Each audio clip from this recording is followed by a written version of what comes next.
얼마나 멋있습니까? 얼마나 뭐라 그래야 돼? 그러니까 자기 자신의 그러한 일종의 인류애라든가 그러한 배려? 뭐라고 표현해야 될지 지금 적절한 용어가 생각이 안 나는데, 그럼 인간미가 느껴지잖아요. 진짜 그 위대함이 느껴지죠. 그런 모습에서 진짜 헌신, 숭고함이 느껴지죠. 이러한 것을 통해서 우리가 표상으로서 받아들인다라는 거예요. 어머니의 뭐 자식에 대한 사랑 같은 것들 있죠. 모성애라는 것, 모성애라는 것이 외부 대상으로부터 온다라는 거예요. 그 표상이, 그것이 물체가 아니지만, 무슨 말인지 이해가 되시죠, 이제? 그러니까 근원이 그렇게 있다라는 거예요. 이러한 생각들로 인해서, 자, 이러한 외부적인, 어떻게 보면은 이러한 외부적인 것에서 벗어나 있는 표상은 존재하지 않는다라는 것이 상당히 중요한 부분이고, 자, 이게 바로 다른 형체의 표상이라는 것. 자, 그리고 또 하나 중요한 게 있습니다.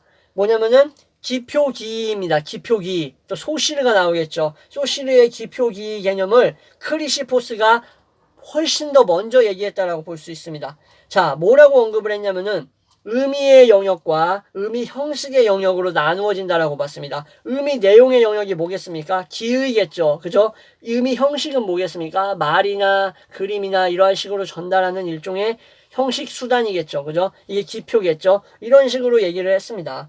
그리고 나서 또 하나 중요한 게 뭐냐면은 변증술에 대해 얘기합니다. 변증술. 변증술은 헷갈리시면 안 되는 게 변증법하고 다릅니다. 그 해겔이 미친 듯이 강조했던 그 변증법이 아니에요. 변증술은 뭐냐면 스토아학파에서 참이나 거짓, 그리고 참과 거짓이 아닌 것을 다루는 것입니다. 참,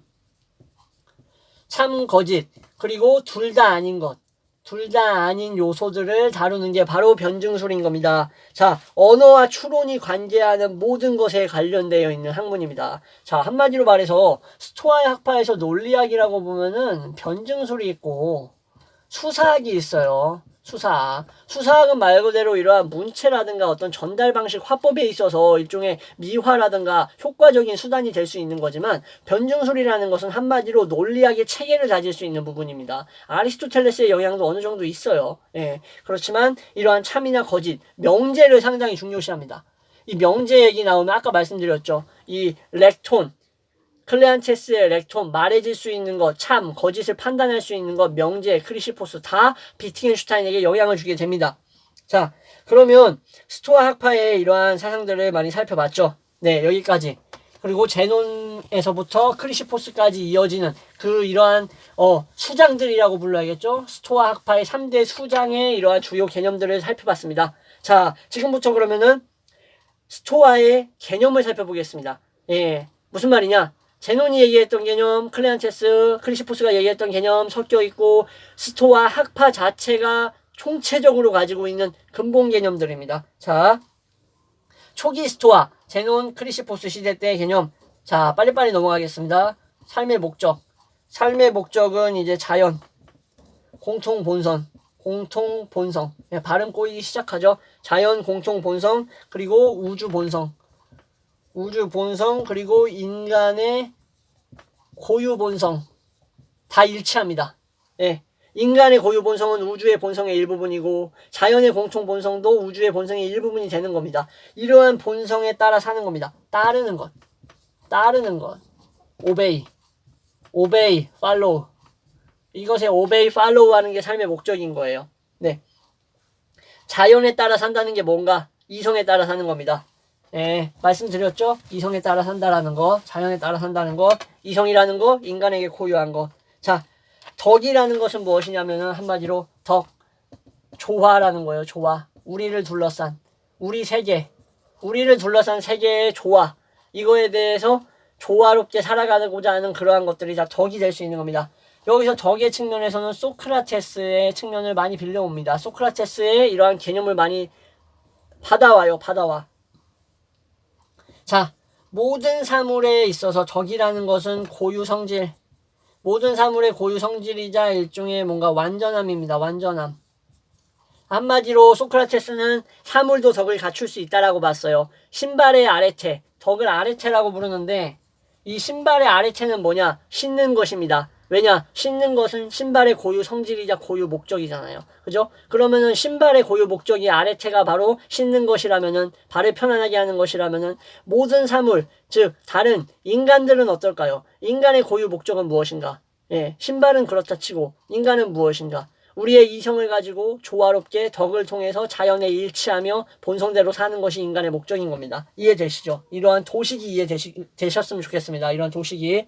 자, 그래서 결국 이러한 덕이라는 것은 우리가 한마디로 실행을 동반한 지식이다. 실행을 동반 지식. 예, 실행을 동반한 지식이고, 자, 이성의 바른 상태는 실행되어야만 비로소 의미가 있기에, 제가 반복해서 말씀드리지만 운명에 대한 체념이나 포기와는 거리가 멀다. 예. 실행하고 수행하고 실천하는 게 포기한 사람이 하는 짓은 아니잖아요. 그죠? 포기한 사람은 실행하고 실천합니까? 안 하죠. 예. 다 때려치고 앉아있겠죠. 그죠? 그런 게 아니라 실행하고 실천하는 게 바로 이러한 스토아적인 덕이라고 본 겁니다. 자, 소크라테스의 유산을 이렇게 이어받고, 그리고 덕이라는 것은 알을 수반한다. 지를 수반한다라는 겁니다. 아는 것을. 이것 또한 소크라테스의 주지주의를 이어받는 겁니다. 주지주의. 예, 암 중심. 소크라테스는 알면 악을 행할 수 없다라는 이러한 한계를 남겼지만, 스토아 학파는 그것까지 이어받진 않았어요. 알면 덕을 행한다라는 거예요. 알아야만 덕을 행한다. 이거 이어받았습니다. 자, 그리고 덕의 종류는 여러 가지가 있습니다. 매니에요, 매니. 덕의 종류는 셀 수 있고 여러 가지가 있어요. 이 여러 가지의 덕들은 서로 관계합니다. 상호 관계합니다. 상호 관계. 예. 예를 들어서 용맹함은 뭐라 그래야 될까? 용맹함은 절제와도 관계하고, 절제는 일종의 겸손함과도 관계하고, 겸손함은 일종의 뭐라 그럴까, 또 무슨 여러 가지 덕이 있을 텐데 갑자기 또 생각이 안 나네. 대담함과도 관련하고, 예, 뭐 이런 식으로 수많은 덕과 덕끼리는 상호 관계한다라고 본 겁니다. 자, 그래서 플라톤의 사원덕 또한 이어봤습니다. 한마디로 소크라테스뿐만 아니라 이제 플라톤이나 아리스토텔레스의 이러한 삼중체계의 덕의 요소를 다 이어받아요. 아리스토텔레스에게 있어서는 실천적 지혜의 중요성을 이어받고, 플라톤에게 있어서는 사원덕의 측면을 이어받아요. 자, 여기서 또 이제 궁금증이 생기실 수가 있죠. 아까 초반에 분명히 플라톤과 아리스토텔레스와는 사뭇 다르게 진행된다고 했는데 왜 이런 게 나오나요? 사뭇 다르게 진행된다라는 게 아예 거부했다라는 게 아니라, 일정한 덕이나 이런 윤리학적인 부분에서는 이 당시 그리스의 이 소크라테스나 플라톤, 아리스토텔레스가 너무나 지배적이었기 때문에 이것 말고는 덕에 있어서 다른 차원의 덕을 생각하지 않았던 거예요. 그래서 스토아 학파도 이건 맞다라고 인정을 했기 때문에 이어받은 겁니다. 자, 그래서 이제 의무에 대한 스토아 입장, 아까 말씀드렸죠? 예, 마땅함이었다고. 예. 자, 예를 하나 들어드릴게요. 자신의 친구 아니면 가족이 건강을 돌봐야 한다. 예. 그 사람들의 건강을 내가 돌봐야 한다라는 의무가 있다라면, 만약에 그 사람들이 독사에 물려서 팔을 절단하지 않으면 죽어요. 그 상황에. 근데 그때 과감히 팔을 절단하는 것이 마땅하다라고 보는 겁니다. 자, 만약에 여기서 칸트적인 정언명법과의 차이가 좀 나타나는데, 정언명법에 따르면 팔을 자르면 안 돼요. 예. 왜냐? 악이잖아요. 신체를 훼손하는 거는. 그렇게 볼 수 있잖아요. 또 아니라고 우기실 수가 있는데, 정언명법적을 극단적으로 해석하면 그런 요소가 있다라는 겁니다. 자, 정언명법에 따르면 팔을 절대 자르면 안 되겠죠. 근데 자, 스토아 학파가 의무론이자 당위인 이유, 이것은 바로 규칙이 고정되어 있는 게 아니라, 즉 한마디로 모든 상황에 적절한 상호 융통적인 행위가 있다라고 본 겁니다. 의무라는 게 그냥 뭐 성문화되어 있는, 문서화되어 있는 게 아니라, 한마디로 그 상황에 따라 달라지는, 맥락에 따라 달라지는 요소였다라고 보는 겁니다. 그러니까 일종의 융통성을 가지고 있다라는 거예요. 방금 독사에 물린 인간의 예를 들었죠. 자, 이래서 바로 의무가 마땅함이자 합리적으로 이러이러해야 된다라고 판단할 수 있는 실천적인 지혜가 덕인 이유가 바로 여기서 나오는 겁니다. 자, 이게 바로 그런 측면이다. 자, 그리고 참고로 스토아 학파는 자살을 허용해요. 자살을 허용한다라는 게 좀 놀랍죠. 전제가 되는 게 있어요. 왜 자살을 허용할까? 자, 장군이 전투에 나갔는데 병사를 다 잃고 진짜 내 가족뿐만 아니라 내 조국까지 위태로워질 그런 절체절명의 일종의 대의적인 위기가 닥쳤어요. 그때 나의 존엄성을 이제 유지할 수가 없어. 의무를 다할 수 없어. 내가 장군으로서. 그때는 죽음으로써 자신의 명예와 존엄을 유지하는 겁니다. 자, 뿐만 아니라 자, 만약에 진짜 지독한 질병이 걸렸어요. 진짜. 이거는 뭐 어떻게 뭐 현자고 뭐고 간에 진짜 움직일 수도 없고 말 그대로 식물인간과 같은 상황이 된 거예요. 거의. 그러면은 이성적 원리에 따라서 살 수 없잖아요. 덕을 실천하면서 어떻게 살아요? 식물인간이 되는데. 그런 상황들, 그런 불가피한 상황에서는 자살을 허용합니다. 예. 인간으로서의 의무를 다할 수 없는 상황에서는 허용한다. 자, 이런 식으로 봤을 때 이제 이쯤에서 제가 중간 정리를 한번 하겠습니다. 자, 한 문장으로 스토아를 정리하면 어떠냐? 우리는 스토아가 인간의 본성을 이제 자연으로부터 받은 이성을 통해서 삶을 추구하고 이 삶을 통해서 덕을 실행하도록 일종의 운명지어진 존재로 바라보았다라는 거예요. 인간은 운명지어진 존재다. 그래서 스토아를 운명론이라고 말하는 사람들이 있다. 그러나 제가 말씀드렸다시피 체념이나 포기와는 거리가 멀다라고 말했죠. 자, 핵심은 이겁니다. 인간은 이성을 지녔기에 훈련이나 수행 과정을 통해서 자유로운 자신의 의지를 통해서 덕을 실현하고 실천할 수 있다. 자, 그렇게 되어 있다. 이것이 바로 인간 본성이 결정되어 있다라는 결정론의 차원의 결정론인 것이다 라는 거예요. 한마디로. 자, 한마디로 말해서 오늘 할 일, 내일 할 일, 내일 모레 할 일, 내일 일어날 일이 결정되어 있다라는 그런 시간성의 결정론이 절대 아닌 겁니다. 이게 또 큰 오해 중에 하나예요. 스토아 학파에 대한 오해. 시간적 결정론이 아니에요. 뭐가 결정되어 있냐면 말씀드렸다시피 내가 덕을 실천하고 수행할 수 있는 그러한 이성이 이미 나에게 갖추어져 있고 그러한 요소가 결정되어 있다의 결정론이지.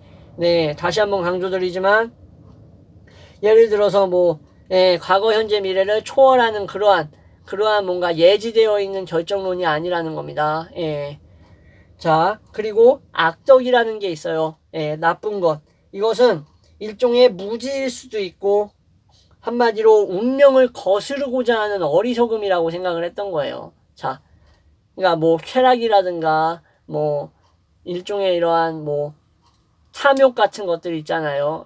뭐 질투 이러한 것들은 일종의 자신의 그러한 운명, 이성을 거스르고자 하는 이러한 어리석음이나 일종의 판단 오류라고 봤습니다. 판단 오류. 자, 그래서 정념 또한 판단 오류다라고 생각을 했던 거예요. 자, 그래서 이제 일부를 이렇게 정리를 하면은 이 말은 사실상 이제 덕을 실천하지 않는 삶은 인간의 본성인 이성과 자연적 원리에 어긋나 있는 삶을 사는 것이다 라고 본 겁니다. 네, 이해가 되시겠죠? 덕을 실천하고 실행하는 삶이야말로 인간의 본성에 걸맞는 삶이다. 이 말을 제가 계속 강조하는 이유가 바로 스토아의 핵심이었기 때문입니다. 자, 그럼 이제 다음 시간에는요, 정념 그리고 뭐 현자 개념뿐만 아니라 남아있는 개념들 있잖아요. 아직 말씀 못 드렸던 거, 뭐 원리들, 세계관, 그리고 또 뭐 세네카나 에픽테토스가 어떤 사람이었는지, 그리고 로마 시대 때는 이제 스토아 학파가 어땠는지 설명드리고 마무리를 하도록 하겠습니다. 와, 진짜 길게 얘기했네요. 일부를. 그죠? 그럼에도 아직 많은 내용이 남아있으니까, 관심 있으신 분들은 2부도 많이 시청해 주셨으면 좋겠습니다. 예, 감사합니다.